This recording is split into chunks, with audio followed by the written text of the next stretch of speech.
Admiral Jake Morrison stood in the huge crystal hall on Nexus Prime. The place was bigger than any building on Earth. Strange alien voices echoed around him as the Galactic Council made their decision. Jake knew this moment would change everything for humanity. "The humans are too dangerous," said Zephyr 9, a creature made of light and air. Its voice sounded like wind through broken glass. "They build weapons instead of gardens. They prepare for war instead of peace. We cannot allow them to stay in our council." Dr. Lisa Hayes stepped forward. She was Earth's best diplomat, smart and calm even when things looked bad. "We have helped the galaxy with science and trade. Our weapons are only for defense. We mean no harm to anyone." The bug-like alien from Kethrock made clicking sounds with its mouth. "Your people always think about fighting first. When you meet new aliens, you count their ships and weapons. This is not how smart beings should act." Jake watched from above as more aliens spoke against humanity. The peaceful hegemony, the meditative, collective, the harmony states. All these groups had traveled to the stars without fighting. They all feared what humans might do, but the worst part came next. "All human ships must leave Council space," Zephyr 9 announced. "Any human ship we find will be treated as an enemy. You have 30 days to take all your people and leave." The meeting ended. Jake gathered his team on their ship, the UES Endeavor. The weight of what just happened pressed down on them like a heavy stone. They were alone now. "So that's it," said Captain Steve Parker, Jake's helper. 300 years of flying in space. 50 years of working with aliens. Now we're back to being alone in the dark. Dr. Hayes brought up a map of the galaxy on her computer. Most of the space was painted in different colors for different alien groups. Earth's small group of 12 worlds looked tiny compared to everything else. "We're not alone," Jake said quietly. "We're cut off, yes. But we learned something important in 50 years with the aliens. We learned that we're different from them in ways they'll never understand." Jake walked to the window and looked out at the alien stars. Once they had seemed friendly. Now they felt cold and unwelcoming. "They threw us out because we get ready for war while hoping for peace. They fear us because we get stronger when things get hard. But they made a big mistake." He turned back to his team and smiled for the first time since the judgment. "They think cutting us off will keep us weak. They think being alone will break us. They have no idea what humans do when someone backs us into a corner." The ship's computer beeped with new information. More reports were coming in from Earth and the colonies. The news was spreading fast. Humanity was banned from most of the galaxy. "Sir," said Lieutenant Mary Johnson from Communications, "we're getting messages from all the human worlds. They want to know what we're going to do." Jake thought for a moment. The aliens expected humans to beg and plead to come back. They expected humanity to become weak and scared without their protection. They were wrong about that. "Send a message to Earth," Jake ordered. "Tell President Carter that the Council has made their choice. Now it's time for humanity to make ours." Dr. Hayes looked worried. "Jake, we're talking about going against thousands of alien worlds. They have technology we've never seen, ships that could destroy our entire fleet." "Maybe," Jake replied, "but they've never faced anything like us before. They've spent so long avoiding conflict that they've forgotten how to really fight. We haven't." Captain Parker pulled up files on his tablet. "What about our people in Council space? Scientists, traders, diplomats. We have thousands of humans scattered across alien worlds. We bring them all home," Jake said firmly. "Every single human gets out of Council space, but we don't just run away and hide. We do what humans have always done when faced with impossible odds." "Which is?" Dr. Hayes asked. "We adapt. We overcome. We prove that whoever tried to destroy us just made us stronger." Jake looked around at his team. These were good people, smart people who had devoted their lives to building bridges between humans and aliens. Now those bridges were burning, but that didn't mean their work was over. "The Council thinks they know us," Jake continued. "They think we're just violent primitives who got lucky with space travel. They're about to learn that they were half right. We are violent when we need to be. But we're not primitives." The Admiral activated the ship's communication system to record an official message. "This is Admiral Morrison to all human ships and colonies. The Galactic Council has chosen to exile humanity from galactic civilization. They believe this will contain us and make us weak. They are wrong on both counts. He paused, thinking about the words that would define humanity's future. We are not seeking their approval anymore. We are not begging for their acceptance. As of now, humanity charts its own course among the stars. We will explore where we choose. We will expand where we see fit. And we will defend ourselves by any means necessary. The message would reach Earth in 3 days. It would reach the farthest human colonies in 2 weeks. By then, Jake hoped, the real work would already be starting. Set course for Earth, he ordered. Maximum speed. We have a lot of work to do, and not much time to do it. As the UES Endeavour jumped into hyperspace, Jake took one last look at the Council world shrinking behind them. The aliens thought they had solved their human problem. Instead, they had just created something much bigger than they could imagine. The exile was over. The real war was about to begin.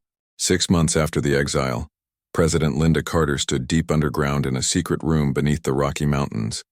The room was full of computers and screens showing the biggest project humans had ever tried. She watched numbers and charts that proved humanity was changing faster than anyone thought possible. Project Sovereignty is working better than we hoped, said Dr. Tony Mitchell, the new head of space affairs. Our factories in the asteroid belt are making 3 times more ships and weapons than we planned. The shipyards around Jupiter never stop working. General Paul Adams stood next to a big screen showing space battles and fleet movements. He was a tough soldier who had taken over from Admiral Morrison as the head of Earth's military. We pulled all our people out of alien space, but we didn't come back empty-handed. Our spies got enough information to know exactly how strong the aliens are and where they're weak. President Carter looked at all the information flowing across the screens. Huge robot ships were turning entire asteroids into metal and parts. Automated factories in the outer solar system worked day and night to build components for new technologies that pushed the limits of what humans could do. Most important of all, secret research stations hidden beyond Pluto were making breakthroughs that would have seemed impossible just months before. Dr. Amy Foster was the smart scientist leading the Quantum Drive project. She stepped forward with excitement barely contained in her voice. Madam President, we've solved the main problem that has kept humans from expanding faster. The Council aliens use biological computers and group minds to travel through hyperspace safely. But we've built something better. Quantum probability drives that don't just follow existing space roads, they make new ones. The meaning of this hit everyone like a thunderbolt. While Council species could only use established trade routes and carefully mapped passages through hyperspace, humanity would soon be able to travel anywhere in the galaxy, including places that no other civilization had ever seen. The first test flights start next week, Dr. Foster continued. If they work, we'll be able to reach star systems that the Council doesn't even know exist. Colonel Janet Brooks ran the new Strategic Intelligence Corps. She activated another screen showing population numbers and resource statistics. The exile has helped us in a way we didn't expect. Without the Council's rules against aggressive expansion, our colony ships are building settlements 10 times faster than before. The frontier worlds are becoming manufacturing centers and recruitment bases. President Carter nodded seriously. What about our relations with other governments? Complete isolation from Council species, but we've made contact with several independent civilizations that have also been kicked out of Council membership, Brooks replied. The Zartok Republic, the free miners of Kepler 442, the nomad fleets of the Outer Rim, they're all interested in trading with a power that can stand against the Council. The president walked to the main display, where a 3-dimensional map showed the growing area of human control. Dozens of new colonies, hidden shipyards, mining operations, and research facilities dotted the space around Earth. But more importantly, the map showed something that would have been unthinkable a year ago. Humanity no longer needed anyone else to survive and grow. The Council made their choice, President Carter said firmly. They wanted us gone because they feared what we might become. Well, they're about to discover that their greatest fear was also their greatest mistake. She turned to address all the leaders in the room. Ladies and gentlemen, we are no longer seeking readmission to the Galactic Council. We are no longer seeking their approval or acceptance. As of today, humanity declares complete control over our own destiny. We will explore where we choose, expand where we see fit, and defend ourselves by whatever means necessary. The room fell silent as the weight of her words sank in. Humanity was no longer asking for a place at the galactic table. They were building their own table, and soon they would be strong enough to decide who else deserved to sit at it. General Adams brought up military reports on his screen. Our new weapons are testing beyond expectations. The quantum torpedo can punch through any known shield. The phase shifters make our ships nearly impossible to target, and the new armor can repair itself even during battle. Dr. Mitchell added economic data to the discussion. Our trade with the independent civilizations is bringing in resources we never had access to before. Rare metals, exotic matter, energy crystals, materials the Council kept restricted are now flowing into our factories. President Carter studied the data carefully. The numbers showed that humanity was not just surviving the exile, they were thriving because of it. Without Council restrictions on technology development, human scientists were making advances at an incredible pace. Without limits on expansion, human colonies were spreading across dozens of star systems. What about our population? The President asked. Colonel Brooks smiled. Birth rates are up 40% across all human worlds. The frontier spirit has awakened something in our people. Families want to be part of building humanity's future among the stars. Dr. Foster brought up her latest research results. Madam President, we've also made contact with something unexpected. Deep space sensors have detected artificial signals coming from outside the galaxy. We think there might be other civilizations out there that the Council has never encountered. The implications were staggering. If humanity could make contact with extragalactic civilizations, while the Council remained ignorant of their existence, it would give humans an enormous advantage in any future conflict. Begin preparing a long-range exploration mission, President Carter ordered. But keep it absolutely secret. If we're going to make new friends, I don't want the Council knowing about it until we're ready. She looked around the room at the people who were reshaping humanity's destiny. 6 months ago, they had been exiles and outcasts. Now they were the leaders of an independent human empire that was growing stronger every day. The Council thought exile would teach us our place in the galaxy, President Carter said. They were right about one thing. We have learned our place. Our place is wherever we choose to go, doing whatever we choose to do, allied with whoever we choose to trust. The screens around them showed the continuing growth of human power, new ships launching from hidden shipyards, new colonies being established in unexplored systems, new technologies being developed in secret laboratories, new alliances being formed with civilizations the Council had rejected. 6 months ago, we were members of someone else's club, the President concluded. Today, we are the founders of our own empire. And tomorrow the galaxy will learn what happens when you try to cage the human spirit. As the meeting ended, everyone in the room knew they had witnessed a turning point in galactic history. Humanity was no longer playing by anyone else's rules. They were writing their own rules now. 2 years after the exile, Captain Ben Rodriguez commanded the exploration ship UES Pathfinder as it came out of a quantum jump into unknown space. What they found there would change the balance of power in the galaxy forever. Captain, you need to see this, called Lieutenant Kate Wilson from the sensor station. Her voice mixed amazement and disbelief in a way that made Rodriguez immediately move to her workstation. The main view screen showed something that defied all expectations. A massive space station orbiting a beautiful world. The station was clearly artificial, but built with technology that seemed far more advanced than anything the Galactic Council had. The station's design was elegant and alien, with flowing curves that suggested both organic growth and precise engineering. Are we detecting any life signs? Rodriguez asked. No, sir. The station appears to be completely automated, but it's definitely active. I'm reading massive energy signatures and what looks like manufacturing activity. Dr. Helen Clark was the expedition's expert on alien archaeology. She studied the readings with growing excitement. Captain, based on the energy patterns and construction materials, this station is at least 50,000 years old. This is older than the Galactic Council by tens of thousands of years. As the Pathfinder moved closer, the station's systems suddenly came online. A beam of energy swept over their ship, clearly scanning them. Then, to everyone's amazement, a communication channel opened.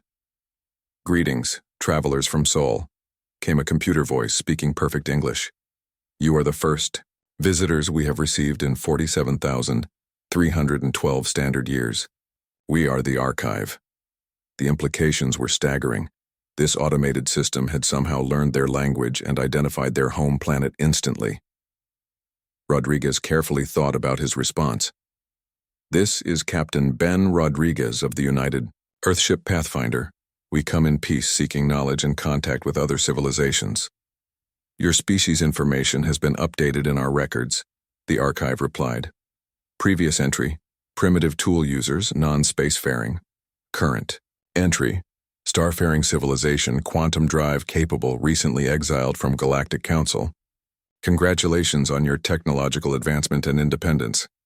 Dr. Clark leaned forward eagerly. "Archive, what is your purpose? Who built you?" "We were built by the predecessors, a civilization that achieved transcendence before your species, discovered fire. Our purpose is to preserve knowledge and evaluate civilizations for worthiness of inheritance. The current Galactic Council species failed this evaluation 37,000 years ago. They prioritize stability over growth, peace over progress, stagnation over innovation." Rodriguez felt his heart beat faster. "And humanity?" "Preliminary evaluation. Promising. Your species shows the proper balance of cooperation and competition, peace and preparedness, caution and boldness that characterize the predecessors. You have been granted access to the Archive network." Over the following hours, the Archive revealed the existence of a galaxy-spanning network of hidden stations, each containing technologies and knowledge that made anything owned by the Council look primitive. Faster-than-light communication systems, matter compilation technologies, defensive shields that could protect entire star systems, and manufacturing capabilities that could build fleets of ships in days rather than years. But most importantly, the Archive revealed that humanity was not the first species to be exiled by the Council. Over the thousands of years, dozens of promising civilizations had been cast out for being too aggressive or too unpredictable. Most had eventually been destroyed or absorbed by Council forces. A few, however, had survived and thrived in the galaxy's unexplored regions.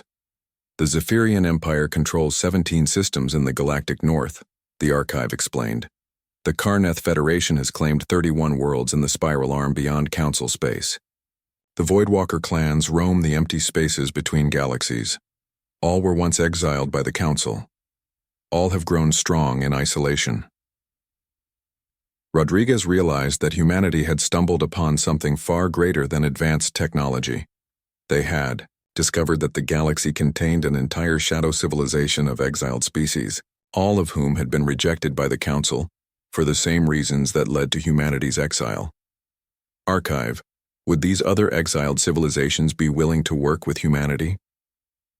The Confederation of Free Peoples was established 4,000 years ago by exiled species seeking mutual protection and advancement. Membership requires technological independence, military capability, and rejection of Council authority. Humanity now qualifies for invitation. As the Pathfinder prepared to return to Earth with this momentous discovery, Dr. Clark asked the question that would define humanity's future. What did the predecessors leave behind for worthy successor civilizations? The Archive's response sent chills down Rodriguez's spine. Everything they learned in 10 million years of existence, technology that can reshape matter at the quantum level, knowledge that can unlock the fundamental forces of the universe, and most importantly, the location of the predecessor fleet, 10,000 vessels that have been waiting in the galactic core for a worthy species to claim them. The crew of the Pathfinder sat in stunned silence. They had come looking for new worlds to colonize. Instead, they had found the keys to an empire that could rule the entire galaxy. Archive, how do we access this predecessor fleet? Rodriguez asked. First, humanity must prove its worthiness through 3 trials. The trial of wisdom, where your species must demonstrate understanding of the responsibilities that come with great power.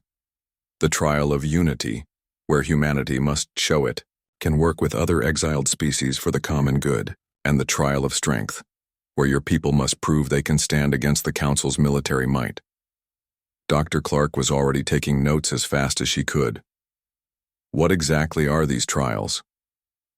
The trial of wisdom requires successful integration of archive technology without using it for conquest or destruction. The trial of unity requires formal alliance with at least 3 other Confederation species. The trial of strength requires military victory against Council forces without resorting to genocide or total war. Lieutenant Wilson looked up from her console. Captain, I'm detecting more archive signals. The network is activating stations all across this region of space. The archive seemed to respond to her observation. Correct. The awakening of the network signals that the time of transition has begun. The Council's dominance of galactic civilization is ending. The age of the Confederation begins now. Rodriguez stood up and walked to the view screen, looking out at the ancient station that represented both humanity's greatest opportunity and its greatest challenge. Archive, if humanity passes these trials, what happens to the Council? The same thing that happens to all civilizations that choose stagnation over growth, the archive replied. They become irrelevant. The predecessors did not conquer the galaxy through force. They earned the right to lead it through excellence. The species that inherits their legacy will do the same. As the Pathfinder prepared to jump back to human space, Rodriguez knew that everything was about to change. Humanity had been exiled from the Galactic Council as primitive warmongers. They were about to return as the inheritors of the most advanced civilization the galaxy had ever known. Set course for Earth, Rodriguez ordered. Maximum speed. We have news that will reshape the entire galaxy. The journey home would take 3 weeks. In that time, the archive's revelation would spread through human space like wildfire. By the eon time they reached Earth, President Carter would already be preparing for the trials that would determine whether humanity was ready to claim its destiny among the stars. The exile had ended. The real test was just beginning. Admiral Jake Morrison stood on the bridge of the UES Sovereign, humanity's first ship enhanced with predecessor technology, as it approached the meeting point in the Kepler void. Around him, the most advanced fleet humanity had ever built prepared for a meeting that would reshape galactic politics forever. Incoming vessels on long-range sensors, reported Commander Lisa Barnes, the ship's tactical officer. I count 47 ships from at least 6 different technology types. The Confederation fleet is even larger than our intelligence estimated. Through the vast viewport, Morrison watched as ships of incredible diversity came out of hyperspace. The sleek, crystal-like vessels of the Zephyrian Empire caught starlight like prisms. The massive, fortress-like battleships of the Karnath Federation bristled with weapon arrays. The organic-looking ships of the Bio Collective seemed to pulse with their own life force, and moving between them all were the mysterious, shadow-wrapped vessels of the Voidwalker clans. Admiral, we're receiving a transmission from the Confederation flagship, announced Communications Officer Pete Johnson. The main screen activated to show a conference chamber containing representatives from multiple species. At the center stood a tall humanoid figure with silver skin and golden eyes, Fleet Commander Zarthek of the Zephyrian Empire, current rotating President of the Confederation, Admiral Morrison of the Terran Sovereignty. Zarthek's voice carried the weight of centuries. Your species' rapid advancement and successful integration of predecessor technology has impressed the Confederation. But words and demonstrations of capability are different things. We must know, are humans truly ready to stand against the Galactic Council? Morrison stepped forward, his bearing reflecting the confidence that came from commanding the most advanced fleet in known space. Commander Zarthek, 3 years ago, the Council exiled us believing that isolation would contain our growth. Instead, we have developed technologies they cannot match, established colonies they cannot find, and formed alliances they cannot break. We are not just ready to stand against the Council, we are ready to offer them a choice between coexistence and irrelevance.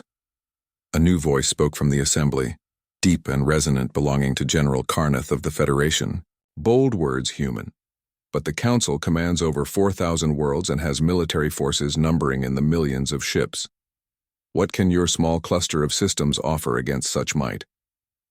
Dr. Amy Foster, now serving as Morrison's Science O. Advisor, activated a holographic display showing recent human achievements. General, in the past year alone, humanity has colonized 37 new worlds using routes through hyperspace that the Council cannot access. Our quantum manufacturing facilities can produce a fully equipped destroyer in 18 hours. Most importantly, our integration with predecessor technology has given us capabilities that no Council species possesses. The display showed footage from recent tests: human ships using quantum tunneling to pass through solid matter, defensive systems that could redirect energy attacks back at their sources, and manufacturing complexes that could convert raw stellar matter into finished products. But it was the next revelation that caused murmurs of amazement throughout the Confederation Assembly. Furthermore, Foster continued, humanity has made contact with the predecessor archive network. We now have access to star charts showing the locations of 17 additional archive sites, each containing technologies and resources that could support entire civilizations. Commander Zarthek leaned forward with obvious interest. The archive network has been dormant for thousands of years. What makes humanity special enough to reactivate it? Morrison smiled grimly. According to the archive, we demonstrate the proper balance of cooperation and competition that characterized the predecessors themselves. More importantly, we're the first species in 50,000 years to develop quantum probability drives independently, technology that the archive considers a prerequisite for inheriting predecessor legacy systems. The chamber fell silent as the implications sank in. The predecessor legacy was legendary among exiled species, a treasure trove of advanced technology that could tip the balance of galactic power permanently in their favor. Captain Sarah Martinez, commanding the escort vessel UES Independence, opened a private channel to Morrison. Admiral, long-range sensors are detecting movement in Council space. It looks like they're mobilizing their patrol fleets. Morrison nodded grimly. The Council had finally noticed the unusual activity in the neutral zones and was beginning to investigate. The time for hidden preparation was ending. He turned back to the Confederation Assembly. The Council is already moving to investigate our activities. Soon, they will discover that the galaxy has changed in ways they never anticipated. When that happens, we must be ready to present them with a united front. General Carneth stood, his massive frame dominating the screen. The Federation votes to accept humanity as a full member of the Confederation of Free Peoples.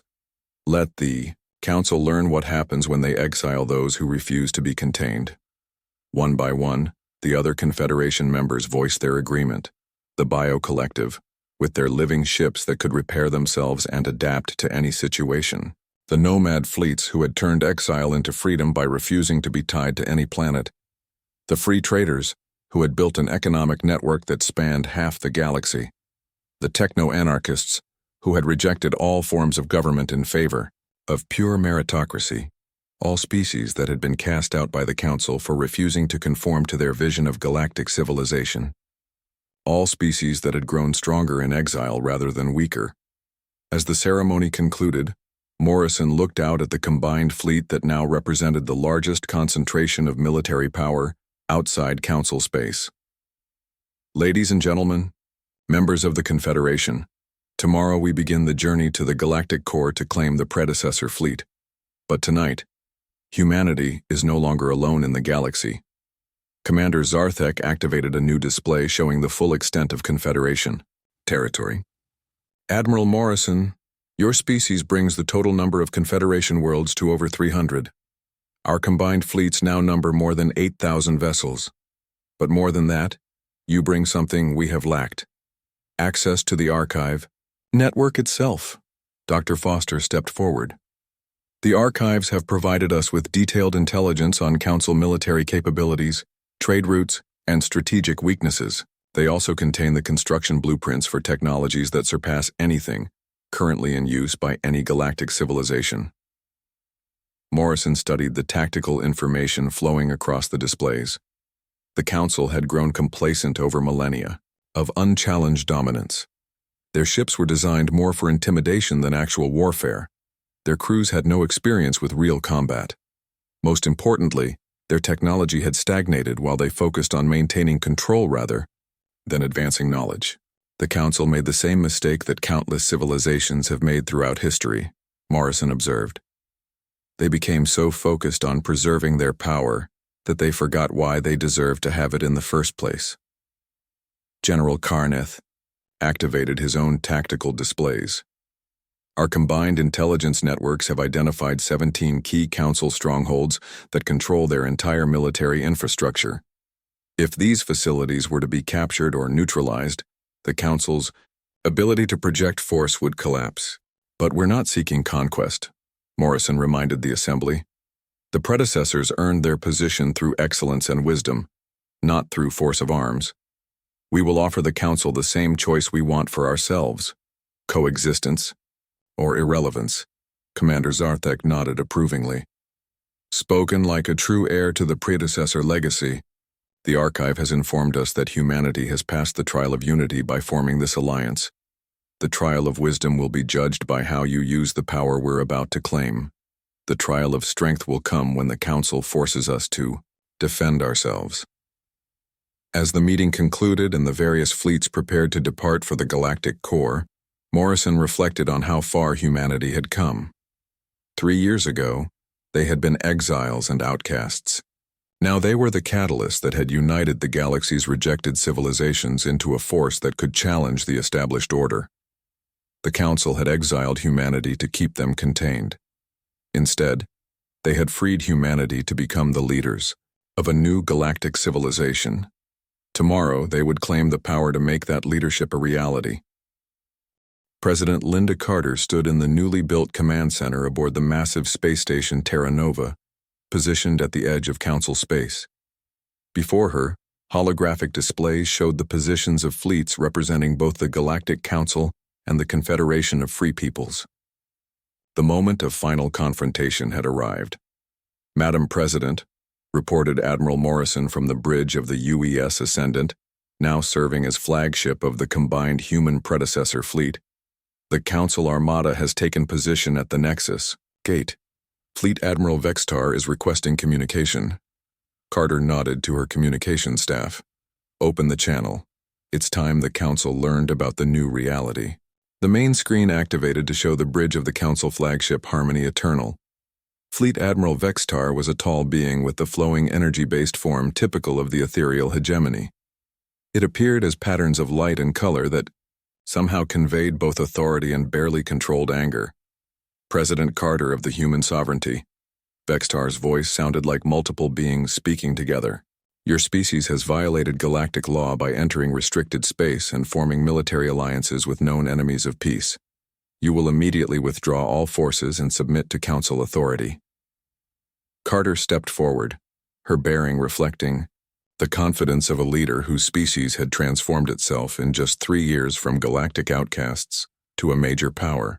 Admiral Vextar, I believe there has been a misunderstanding. Humanity is not seeking readmission to the Galactic Council. We are here to inform you that your claim to exclusive authority over galactic affairs is no longer recognized by a significant portion of the galaxy's inhabitants. The Admiral's energy patterns shifted in ways that clearly showed shock and disbelief. Impossible.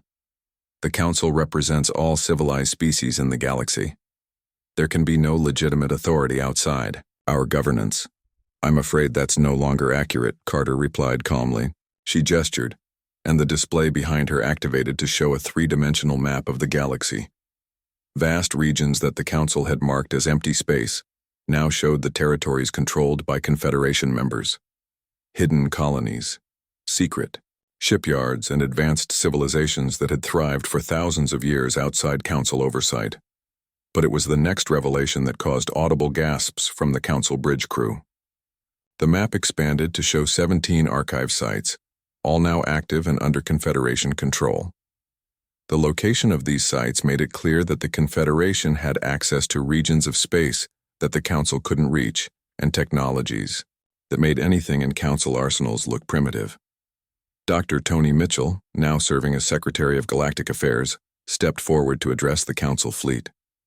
Admiral, the Confederation of Free Peoples now controls over 300 star systems, commands a fleet of more than 8,000 vessels, and has access to predecessor technology that your species abandoned as too dangerous 50,000 years ago. General Paul Adams opened a tactical channel to his fleet commanders. All ships assume defensive positions. Activate predecessor shielding systems. The Council fleet watched in amazement as the Confederation vessels seemed to phase slightly out of normal space-time, becoming translucent and shimmering with energy that made targeting locks impossible to maintain. Fleet Admiral Vex Tar's energy patterns now clearly showed confusion and growing concern. What do you want from the Council? President Carter's expression remained steady and diplomatic, but her words carried the weight of absolute certainty. Recognition of Confederation sovereignty over our territories, formal acknowledgement of our right to exist outside Council authority, and establishment of formal diplomatic relations between our governments as equals. And if the Council refuses? Carter's smile was cold as starlight. Then the Council will discover what 3 years of unrestricted technological development and access to predecessor archives can accomplish. Admiral Morrison, please demonstrate our quantum tunneling capabilities. The UES Ascendant simply vanished from normal space, reappearing instantly behind the Council formation before phasing back to its original position. The demonstration lasted less than 5 seconds, but its implications were staggering. The Confederation could strike anywhere, anytime without warning or possibility of interception. Furthermore, Carter continued, we have located and activated the dormant predecessor facilities in the galactic core. The archive network has determined that the current Council has failed to meet the standards for galactic leadership set by the predecessors themselves. Admiral Morrison opened a fleet-wide channel. Council fleet, you now face a choice. The Confederation offers peaceful coexistence and mutually beneficial trade. We have no desire to conquer or destroy, but we will not be contained, restricted, or controlled by any authority we did not choose to accept. Dr. Foster added the final piece of information that would determine the Council's response. The predecessor fleet is now operational under Confederation command. 10,000 vessels equipped with technology that can reshape matter at the quantum level, manipulate spacetime itself, and harness the energy of entire stars. This is not a threat. It is simply a statement of fact. Fleet Admiral Vex Tar's energy patterns shifted through configurations that suggested rapid communication with higher authorities. The Council leadership was clearly in emergency session, trying to understand how their galaxy had changed so completely without their knowledge. Finally, after several minutes of silence, the Admiral's form stabilized into patterns that indicated resignation and acceptance.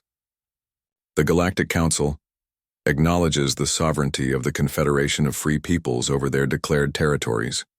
We welcome the establishment of formal diplomatic relations between our governments. President Carter nodded graciously. Excellent. Ambassador Clark will be arriving at Nexus Prime next week to begin negotiations for trade agreements and territorial boundaries. We look forward to a new era of cooperation between our civilizations. As the Council fleet began its withdrawal, Carter turned to Admiral Morrison on the private channel. Jake, 3 years ago they exiled us because they thought we were too dangerous to control. They were right about the first part and completely wrong about the second. Morrison's laugh carried across the communication system. Madam President, I don't think they'll be making that mistake again anytime soon. Looking out at the vast fleet that represented the new galactic order, Carter reflected on humanity's journey from exile to empire. The Council had sought to contain them, but instead had freed them to become something far greater than anyone had imagined possible. The galaxy now had 2 major powers, and the age of Council dominance was officially over. Dr. Foster brought up additional displays showing the full scope of what they had accomplished. Madam President, the archive network has provided us with complete star charts for the entire galaxy. We now know the locations of habitable worlds that no other civilization has ever discovered. The expansion possibilities are limitless. General, Adams added military assessments to the discussion. Our intelligence networks have confirmed that several other galactic civilizations in distant spiral arms have been watching this confrontation with great interest. It appears the Council's authority was never as universal as they claimed. Carter studied the implications. The galaxy was far larger and more complex than the Council had ever admitted. There were entire regions of space, entire civilizations that had existed independently for thousands of years. The Council's galactic authority was revealed to be limited to just one section of one spiral arm. It seems the Council has been living in a much smaller galaxy than they realized, Carter observed. Now they'll have to learn to be neighbors instead of rulers. Admiral Morrison brought up final status reports from across the Confederation fleet. All predecessor systems are operating at full capacity. All archive sites are online and sharing information freely. All Confederation species have confirmed their commitment to the new alliance. President Carter took a deep breath and activated the Galactic Communication Network. Her next words would be heard on every inhabited world in known space.